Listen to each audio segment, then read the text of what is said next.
好，我们今天呢，把他的头发呢，我们来做一个削刀裁剪。那我们在这12个发型里面呢，我们一定要有削刀。这把工具呢，是很多人不会用的，但也是现在非常实用的一款工具。那我们全程都会用到削刀，如何去讲解怎么样使用削刀，每一个步骤我们都会讲得很细。那虽然我们等会剪完是一款饽饽，但是我们也会把这款饽饽给去烫掉。那饽饽前面我们也有剪刀剪的一个发型，但我们今天这一款的话是用削刀削完以后再用烫发去把它去做一个卷度。OK， 我会把它前后先分开，那它是一个前后分开，后面呢我会先把它分一个这样的一个区域出来。好，首先我们来了解这把削刀这把削刀我们详细讲解。这把削刀呢，我们去做裁剪的时候呢，它是用手腕的力。不可以直接用手去刮，是用手腕的力很轻的去做。但你们会发现，我削刀的时候我不会用手插进去，很多人喜欢这样插进去，我会很随意的这样子拿着，这样灵活性会更好一些。然后我们去做削刀之前，我们要考虑一个问题，就先设定它的长度。就如果说我想让这个位置头发想在哪个长度，比如说这是一片头发，我想让长度设定在我们这个骨头这个位置，那我就会把头发全部梳下来，用手在骨头这个位置就可以了，手拿住。削刀是从高往低，看到没有？从高往低去削短，然后刚好定在这个位置，看到吗？看到。那这样子就会削短它，这就是我们在设定它的长度，能理解吗？理解。第二边头发还是一样，用相同的方式。来，我拿住这个长度以后呢，削刀从高往低，先削薄，看到没有？看到。慢慢定在这个位置，再削短。就是它的长度设定是可以这样去做的。好的，因为我们今天要做烫发，所以长度会稍微偏长一些。这边也是一样，你看还是一样，手定在这个位置，然后从高的位置开始，从高往低去削短就可以了。OK， 好，两侧头发也是一样，收下来。不是一下给它削断，不是。一下削断的话，很容易会干嘛？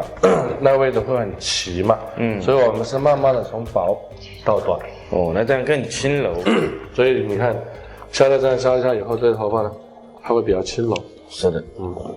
另外一边也是一样，这边也是一样。梳顺下来，也是从高往低，先削短。好，慢慢的把它削断。对，它比剪刀呢会。用起来会更顺手一些。你看，是的。到了边上的时候呢，头发要往后带一点点，要不然很容易会把这里削短。好。然后我们看到像这地方有汗毛的地方，我们都可以直接去给它去刮掉。这多出来的地方，不听话的小汗毛，我们都可以把它去处理掉。好。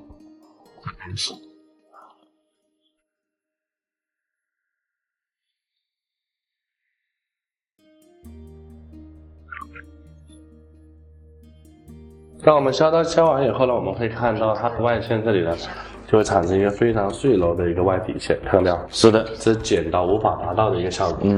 OK， 那我们继续再往上走。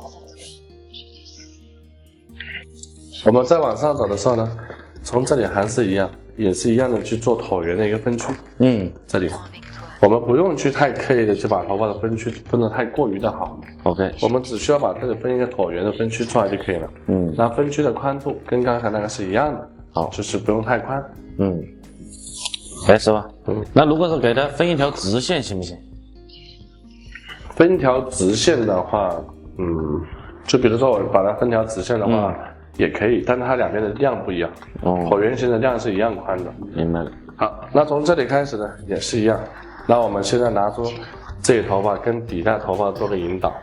那我们看到是不是在这里？对。那我们也是一样拿出来，用手夹住这里就可以了。这个时候我要先把这里头发去做薄，用你的削刀呢垂直进去，把这里量感先拿掉，再到一个1/3处，然后我们再从这位置开始去削短它。看到了吗？固定住就可以了。所以这样子，它既产生了一个薄的效果，同时呢又做了一个很好的连接。每片头发都是一样，拿出一片出来，来，从这内侧先做薄，然后呢，再从发尾这个位置呢，再去削短，先做薄，对，再削短，好的，对，再削短，每片头发都是一样。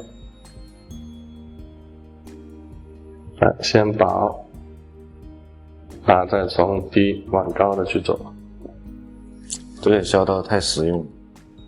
很多人都不会用啊。对呀。所以为什么我们要在我们这个线上课里面要放进去呢？因为这里面才会去用到这种削刀。是的。现实中很多人还是接受不了的。这也是一样。是因为他们不会用，自己接受不了，不是客人接受不了啊。是，削短一点就好了。大家看，这是不是很柔和的连起来了？对，是的，一点切口都看不到。这边也是一样。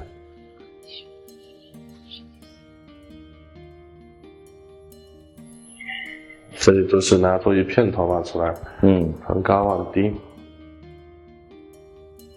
OK， 这个小发束还是斜线的小发束啊？对，不要拿太宽了。不要拿太宽。好。所以你会看到我们用的力啊，手用的力度是非常的轻柔的。是的，不会用很大的力气去做。所以都是一样，非常的轻柔。力重了就一下就削断了。对。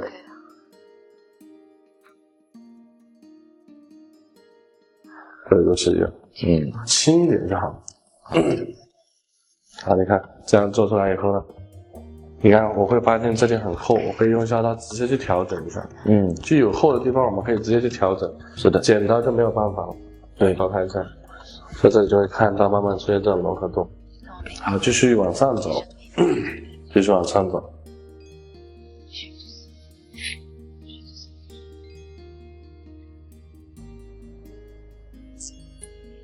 每一片头发都是不一样的宽度啊。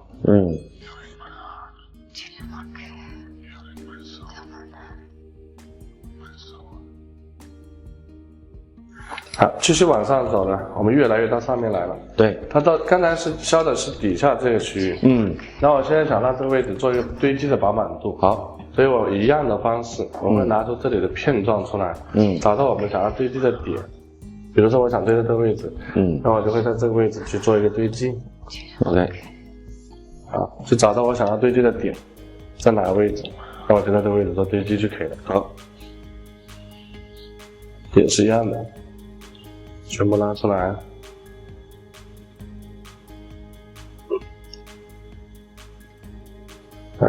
抬头，每一片头发都是一样。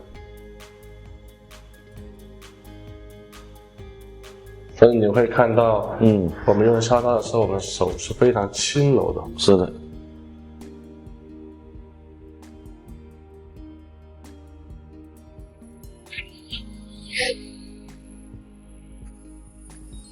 去连接好之前的一片头发，慢慢的往下削就可以了。边削边去观察我们想要的一个堆积的点。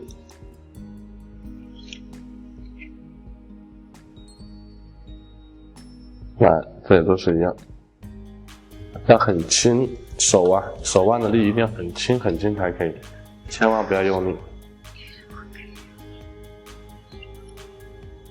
好，那我们能看到这里就产生这种碎柔的效果，同时堆积的饱满度它也出来了。到了最表面这里头发呢，我们会看到这里的头发呢就只剩下这一层，那我们可以不用再去往高拉了，因为这样有个好处，就不会去像那个我们平时剪头发那样子，要把它分得一片片很均匀，我们只要直接拉出来就可以了。连接刚才剪过的底下这位的头发，在这位置直接去削我们要的堆积的就可以了。直接梳顺下来，直接把头发全部梳顺下来，去连接我想要的堆积的点就可以了。手一定要去慢慢的去削，连接刚才剪过的区域。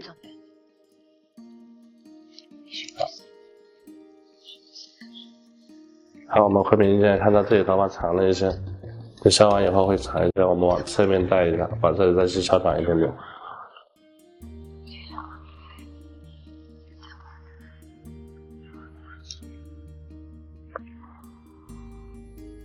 把这里去削薄一些，让它头发的发量看起来很厚。就一定是在用发尾，就用削刀的前端和它发梢的1/3去做削剪，它这样头发才会变薄。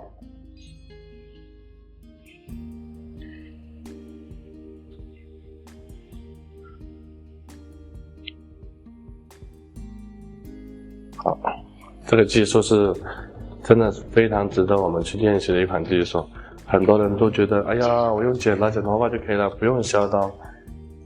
其实你把削刀用好了，比你去练习剪刀好太多。你看一个这么厚的头发，削完以后就变得很柔和，这是剪刀无法达到的一个效果。另外一边也是一样，全部梳顺下来，用手去捏住我们这里要的长度，慢慢的去划过来就可以。每一束头发都是一样，梳顺下来。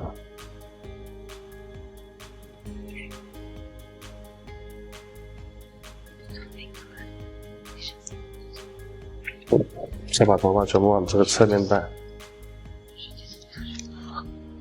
好，这削完以后呢，这头发难免里面会很厚，所以我们要在发尾再稍微的调整一下，就稍微的去给它调薄一点，不然整个头发的发梢是很厚的。好，这是我们削完以后要去处理的一些点，这是非常关键的。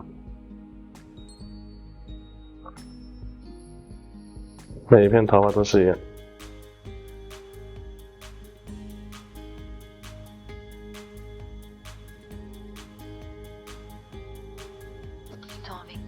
好，我们会看到这样削完以后呢，后面头发呢，它就形成了一个非常漂亮的这样一个弧度的饱满度，它就出来了，一点点这种梳的效果。那我们现在来裁剪它两侧的头发。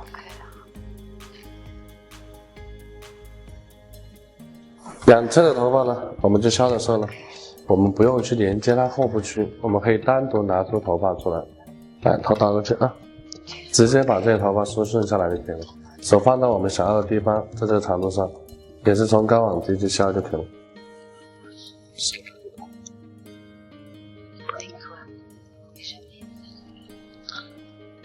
再继续，每一片头发都是一样。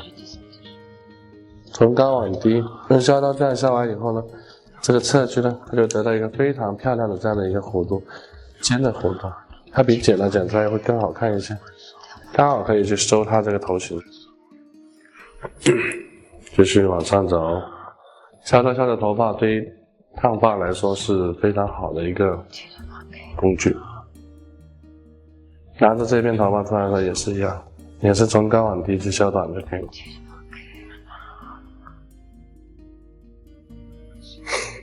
每一片头发都是一样，向前带。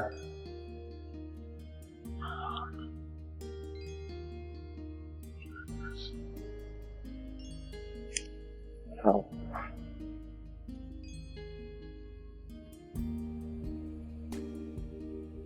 看到这种柔和的感觉，然后再去调整有没有特别多的地方。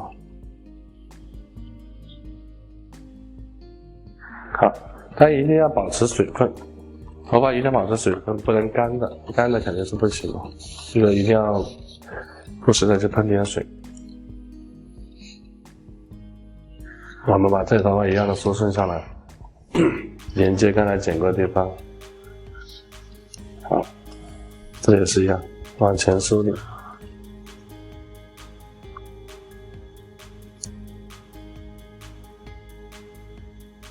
好，这手一定要非常非常的柔和啊。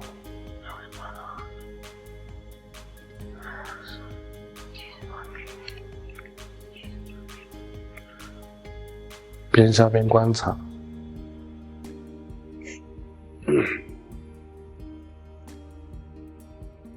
最后的头发呢，顶出也是一样，直接梳顺下来，用手拉住。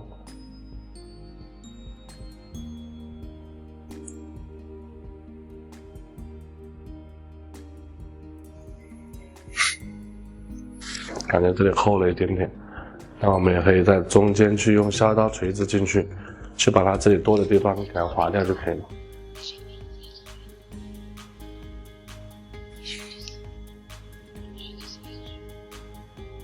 好，因为它前面的刘海呢，之前被人剪短过了，并不是特别好。那我们可以稍微的调整一下它刘海的一个形体。这刘海是有点短了，给人感觉。我们可以把头发全部往前梳，把这里稍微的去削短一点点，很少，就不用怎么就调了吧。烫完以后就调也可以，很明显的感觉到这里会有点缺了一块，那不用去管它啊。但我们要看到这个形态现在是好摆正，对，它是一个这样的一个圆润的形态。OK， 这边也是一样，拿着这里的发束，就用手去拿出我们想要的一个发束就可以了，定在我们下巴的位置，然后从高往低去削短就可以了。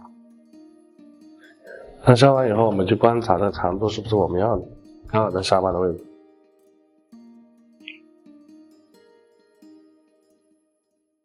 削刀其实它跟剪刀的原理是一样的，它可以削堆积，可以削去除，那也可以去削薄。比如说，我们来讲解一段，比如说我想做一个去除，那我可以把角度拉高，角度拉高，从高往低去削，它就是去除。那我想削堆积，那我像这样子连接底下，角度降低，那从低往高去削，它就是一个堆积。它就是这样一个原理，没有特别复杂啊。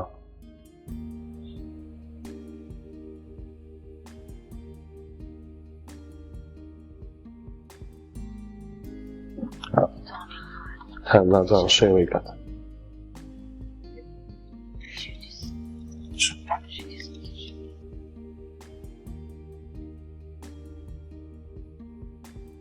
往后偏一点点，因为我们带的是一点点三角的效果，手微微向后带一点点。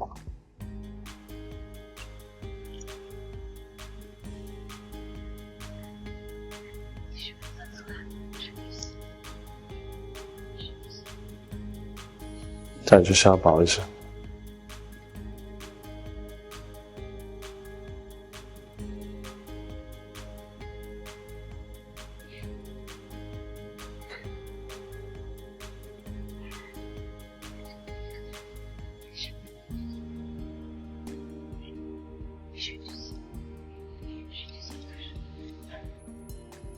再把头发可以全部往前带，这里长的地方我们可以直接划掉就可以了。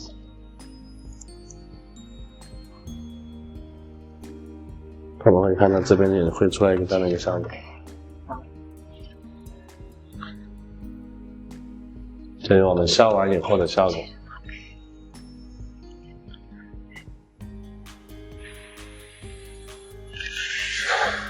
这个头发我们吹干完以后呢，在烫之前，我想把它的量先调整一下，因为它头发发量实在太厚了，所以我会把它用大刀去给它稍微做这样量感的调整，在内侧，从内侧稍微的飞出来就可以了。好，稍微打一打，稍微打一打，它头发实在是太多了，所以我会用到这种方式去做，从内侧慢慢的往外调，稍微调整一下啊。再包括这种地方厚的地方，我们都可以稍微的划一下。其实我们会有看到这个头发我们削刀削过的，吹干完以后都不用怎么调，它也很好。但是如果说你想烫发的话，那你要有头发要有点空间感才可以，那这样烫出来会更好看一些。要从内侧往外飞，飞的时候我们手可以转动，手可以稍微的旋转一下，头发空间感更强烈一些。不要闷在那里了，每一片头发都是一样。头ထား着，还是一样，继续往上。每束头发都是一样，适当的做一些调整。很多人是喜欢烫完以后再去调，可不可以？也可以，但是应对这种发量特别多的这种，我还是建议大家是先调好，不要烫完以后再去调。这种特别厚，那我们都可以在内侧稍微的抽一下。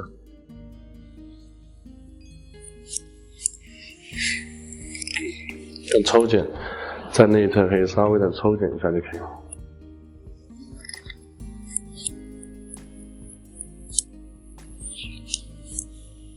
那这样子这个面子头发就少了很多。那相对来说，这个头发调过的这边跟没调过这边它就有很大区别了，这边就小了很多。这边也是一样的方式，拿着竖子，在内侧去调整。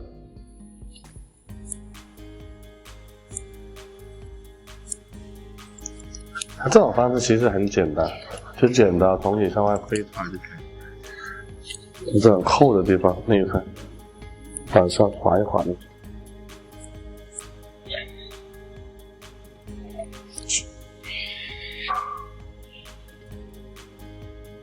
往上头也是一样的。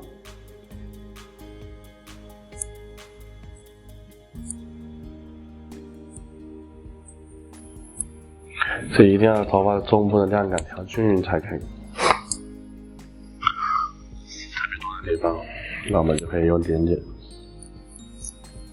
稍微的抽。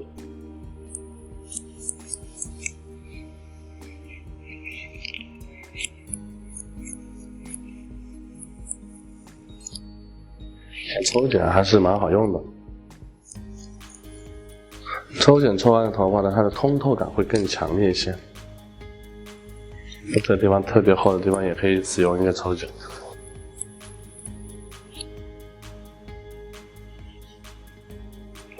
这头发哪怕就是不烫，它也很好看。它这种头发如果你不烫的话，平时做客人不烫，你只是单剪一下的话就没有业绩了。所以我们还是会考虑怎么样做一个微烫啊，有点卷啊，自己客人最刚好打理的那种类型，这才是我们更想要的。到内侧也是一样，飞剪的使用方式就是用手去慢慢的拍出来，从高往低去划，这里都是一样，旋转。感觉这里太厚了，我们可以竖起来以后呢，发尾也可以稍微再点一下。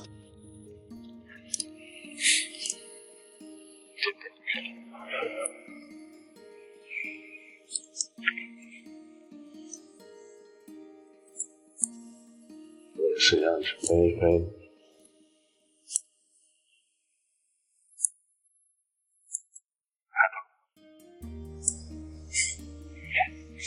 我们会看到头顶上头发的发量呢，并不是特别多，因为前面的头发还不是很厚的，它只是后脑勺侧面有点多，这顶上头发其实还是蛮少的。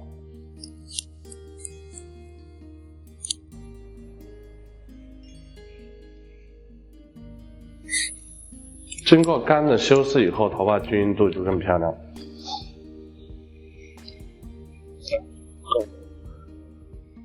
那我们就会看到，调完以后呢，这个柔和感就出来了。这款跟前面剪的那款有点像，但不一样。跟我们前面那款波波了，比那款波波要长度、柔和度会更好一些。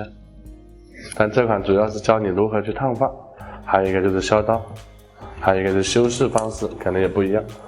那我们这个视频里面呢，12款也不单是12款，可能还有更多，因为50个克时，所以以后有一些超短发呀、露耳呀、锯齿刘海啊，这些发型我们都会做到。只是目前生活中最多的这种发型，大家一定要把它学好、练好。就在我的观点中，这是叫必修款、必不可少的款。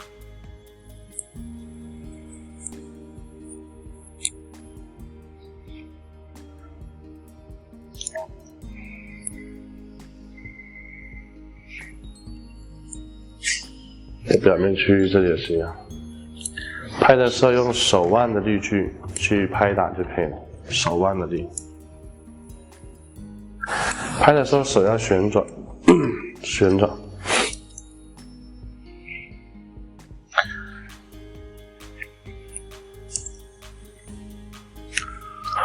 表面区域这里拉起来，内侧稍微的抽一下。好，这里也是一样，拉起来以后呢，内侧稍微的抽。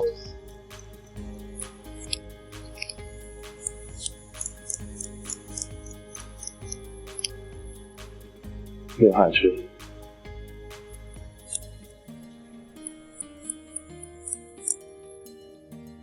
这地方还是很厚的。刘海军我想用牙剪打一下，麻烦选小一点的牙剪。所以我们会看到整个头发的柔度已经有了，但是刘海军我说过之前被人剪得太短了，所以我还是想用牙剪去打，在这个位置稍微的去打一下出来。他的刘海短了以后就没办法。它打薄它是通的，不能所有打薄都是一样，你稍微打一下就好了。那我们会看到，像这样用剪刀打一下以后呢，它平时全部夹到耳朵后面去，它也能夹得住，它不会崩出来。那我们也会看到这个侧区的感觉，跟后面还有这边都连着非常棒了。无非就是刘海短了一些，这刘海的话短一下就好了，没有关系。然后我们现在给它做个烫发，这个头发烫呢，我们不用去把它烫太卷，因为本身头发发量就多，就只要有一点纹理感、松散感 ，S 型就可以了。OK， 把围布拆掉。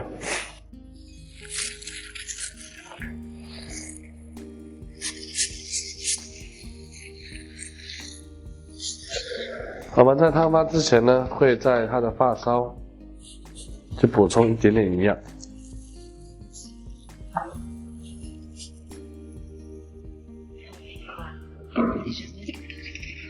头发还是有点偏干的，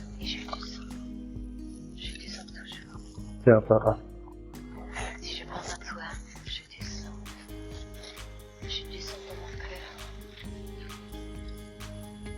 因为不用太卷，所以我们排杠呢也是会很随性，就是会有一点点微微的卷就可以，不要去给它打得太往根部走。首先我们不用它根部蓬，本身的头发就很蓬，我们只是想让发尾有点纹理。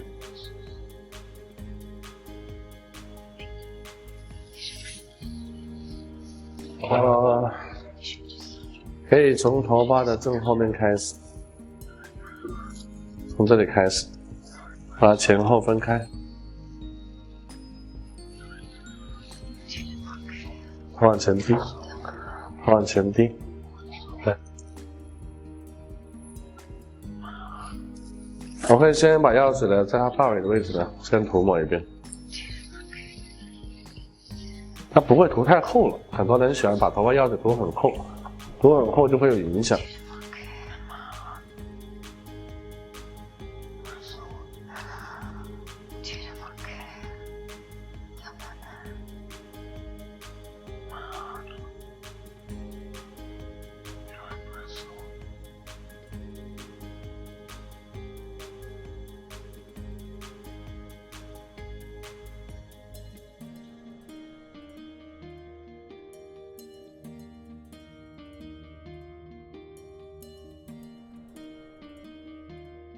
好，药水涂抹完以后呢，我们就可以开始给它去进行一个排杠。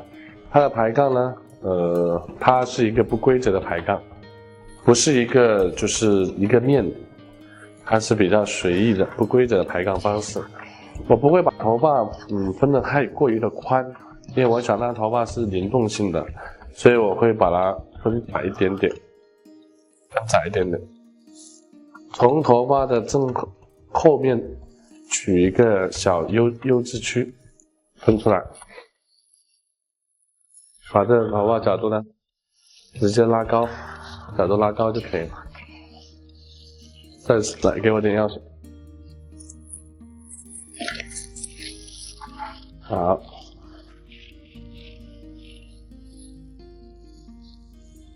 然后这里的杠具我会选用一个稍微偏大号一点的杠具。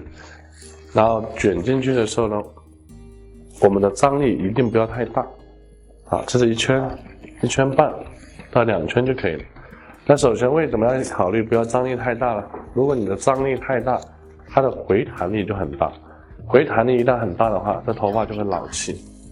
好，后面这里，然后我在这里打的时候呢，我们会看到我的杠具分区的时候也是分这种块状的，我不去分那种平行状、块状的。直接输顺下来就可以了。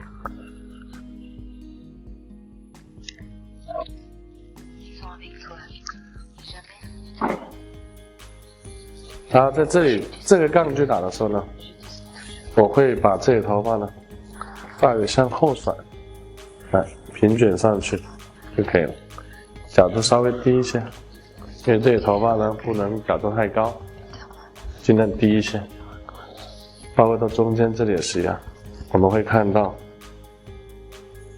中间这地方是会偏扁一些的，我们可以把它稍微拉高一点点，也不一定说一定是全部都是很低的，我们可以稍微把角度拉高一点点。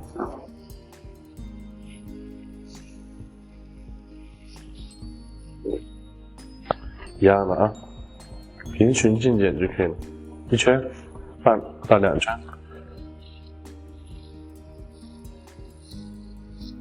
好，两侧的头发呢，这里的也是一样。好，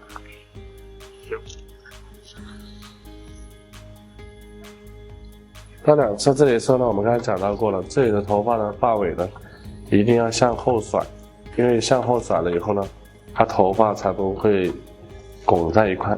你看到这里只有1圈半，也就这里头发基本上是不成卷，成的是一个扣。后面底下区呢，我们会看到这里的也是一样。那我们在这里打的时候，我们可以在头发的正中间拿出发梳，就是在它上面那个缝的正中间拿出发梳就可以了。好，角度一定要低，不用药水了，因为下面药水我们还是要少一些，因为我们下面的话基本上不用成什么卷，我们要的就是一个弯弧度就可以了。所以这里的杠距同时也会去变小，杠距也会变小。我们会看到这个是1圈半，就只是一点点了，就只要这个地方头发它有个连接就可以了。好，继续。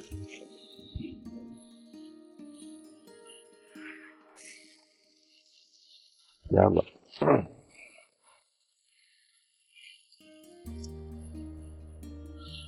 平卷上去1圈半。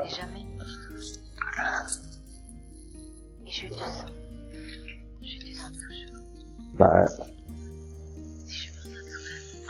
到了耳后的位置，耳后的位置也是一样啊。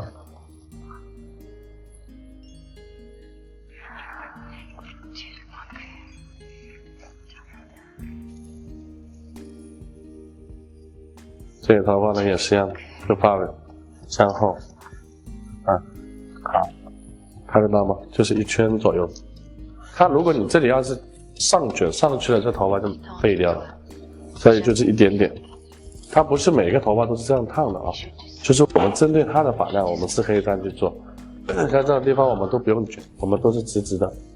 因为这个小姑娘给人感觉的还是比较偏女性，她不需要全头都是卷的那一种，她只要有一点纹理，看起来头发有一点走向就可以了，不然她平时吹完以后她是有点偏毛的，因为之前头发也是被人打得很薄。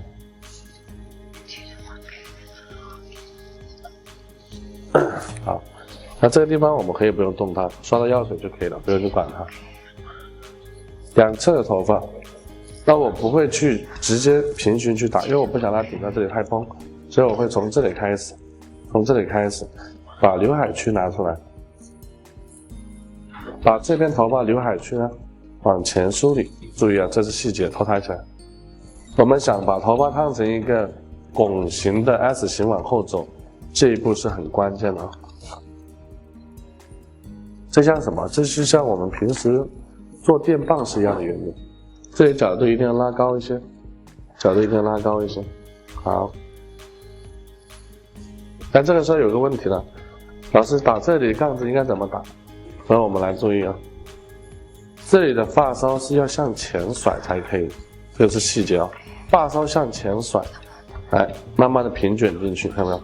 慢慢平卷进去，那这样的头发这个地方才会有支撑力往后甩。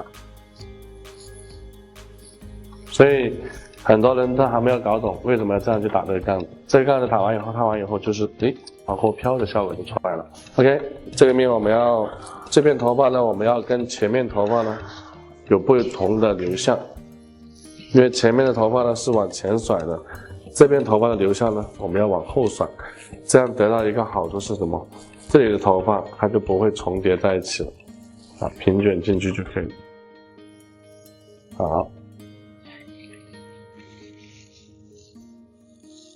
这样它就会有这个灵动性。到了两侧这里的时候呢，我们也很清楚知道，我们所有的鬓角这里我们还是不喜欢让头发这里头发太卷的，所以我们在这个卷度上，我可能会再打一个杠菌。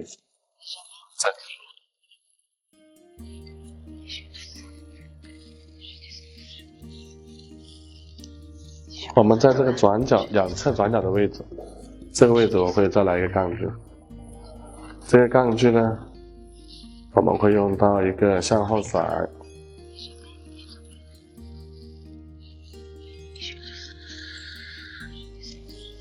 在这里发尾向后，啊，往后走，平卷向前 ，OK 了。根部这里都不需要。来，鬓角这个位置，那很多人鬓角的头发不会烫，烫完以后会翘或者是很卷。来看一下我是怎么处理鬓角的。鬓角头发的角度我尽量会拉低，知道为什么吗？这里的角度如果你拉高，就没有办法形成一个就是贴的一个效果。所以我们鬓角压低，发尾向前甩，杠子往前走，往下一梳。1圈半上去，这个地方烫完以后就是一个很好的 C 型。就我们一定要有这种想法，不是打完卷就可以了。这边还是一样的，梳子梳顺下来。然后我们还是到刘海这个区域，刘海这个区域我们要做什么？刘海这个区域我们是不是要向后甩了？如果是向后甩的话呢，像那边一样的，发尾是不是得向前？发尾不能向后。发尾向后的话，很容易会得到一个往后勾的一个效果，它就会翘。所以我们这边头发呢，有个细节就往前甩，平卷进去就可以。啊，这样烫完头发，它刘海就是一个 C。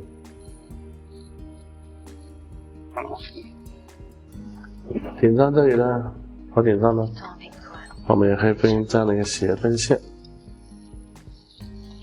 头往前低一点，对，这角度拉高。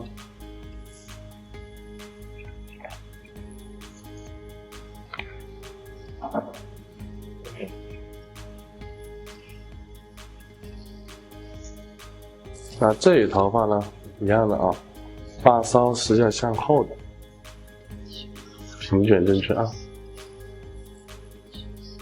好，看不要打太卷了，很多人把顶上直接干到根部了，就炸出来了。好，转角区，转角区，转角区这个地方头发我们是不用蓬的，记住，所以这里我们都是低角度，不要拉高，可能就是一个水平的角度了。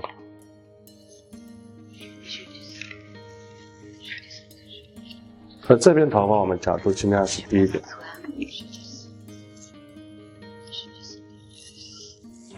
那我们这边头发我们也可以发尾向前，平行进卷进去就好了，就是有一点点抬头，到这里来一梳，这里也可以向前往前梳。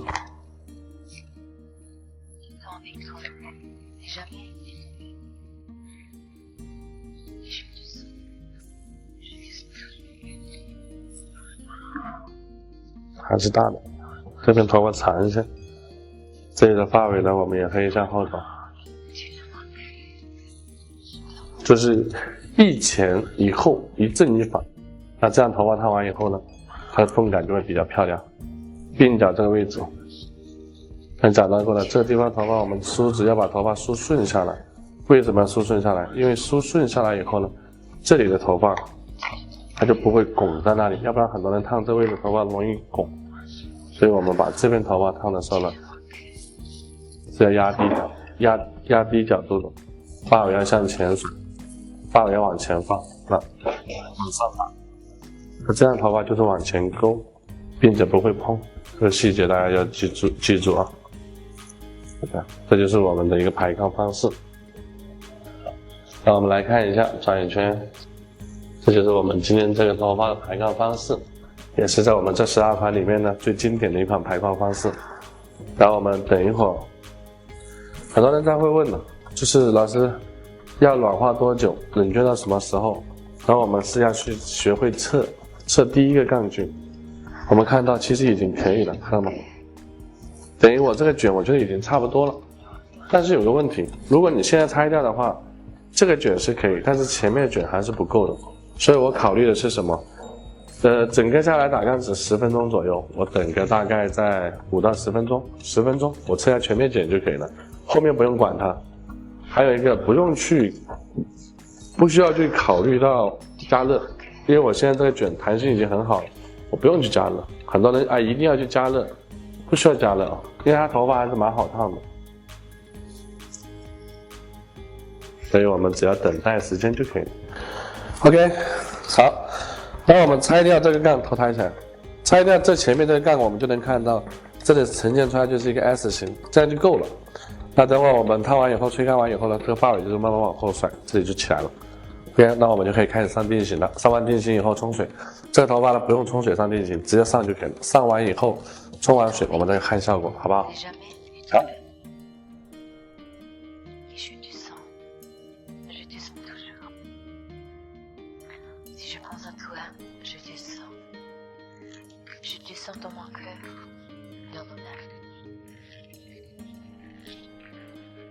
avec toi et jamais du temps perdu. Et je te sens toujours.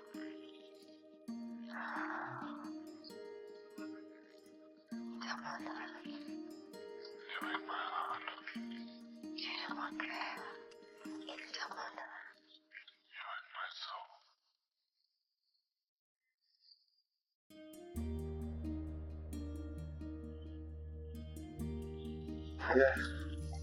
这是我们擦完杠的一个效果。你现在看它的卷度不呈现这 S 型出来，我刚才说过了，不用那种蒙上去那种，是用做垂直下来的。包括刘海区，刚才讲到过了，我们要让刘海区烫完以后呈现的一个效果是这个头发是拱起来，后面往后飘的感觉。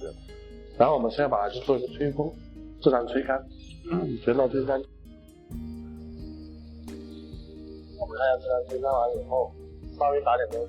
不要烫水，吹风吹水吹干净。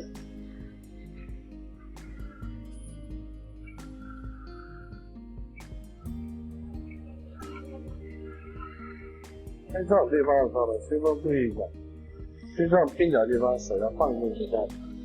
今天客人的时候也是这样拿过来吹，吹完以后我们要把它放到耳朵后面，这个地方它就会呈现一点点这样过来的一个感觉。那么它在它烫身上，往上，这边也是，这边吹风的时候也要有点习惯，就是手要这样子往后吹，然后把它那个别到耳朵后面，这个只是一个弧度，它头顶上也是这样的，啊，它其实这样弧度就可以了。好，那我们现在就可以开始给它去打一点点造型品。我们会看到，这个头发呢。在没有打造型品之前呢，它就是有点这种感觉，蓬松感，这样过来。但是我想让它头发有点松散感，纹理感强一些，那我就会给它去打一点点造型品了，就是，它的头发呢保持一点点湿感。从内侧开始，从边缘线的位置开始，边线的位置，好，慢慢的往上走，过来。客人自己也是可以去打点造型，好，慢慢的往上走，有了造型品以后，头发的发丝感才会出来。哇，不好意思，抓到你的痘痘了。头发的纹理感、发丝感才会出来。好，慢慢的往上走，抓起来就可以了吧。那所有头发呢，都一定要有均匀的发频在内部。好，这地方也是一样，就慢慢的抓高，翻上来。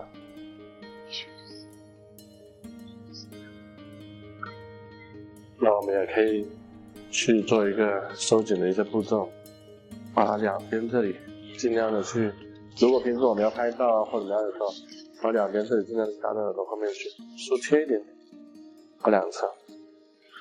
然后上面这里头发呢，我们用手往上拉，用手往上拉，再放下来，它就会有一点松散感。再把这个头发往后一梳，向前手推一下，它的纹理感它就出来了。所以我们也一定要学会这种抓头发这种手法。我们会看到这里头发的纹理感就全部都出来了。那包括这边也是一样，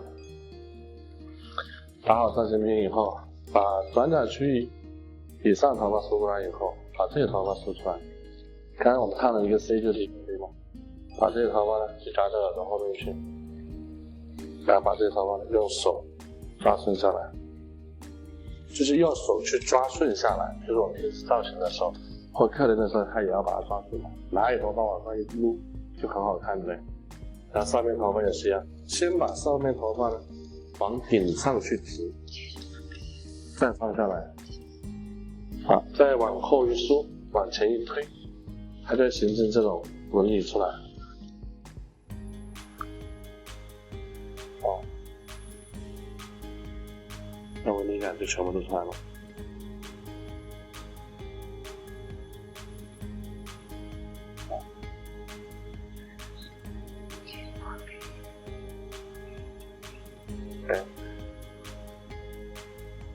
到了前面的头发呢，你想调整的话，我们也可以去调整的。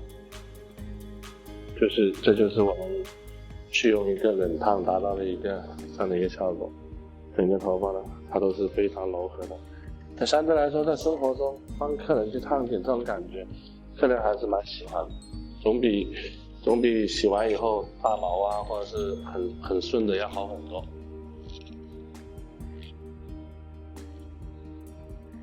Du temps avec toi n'est jamais éternel.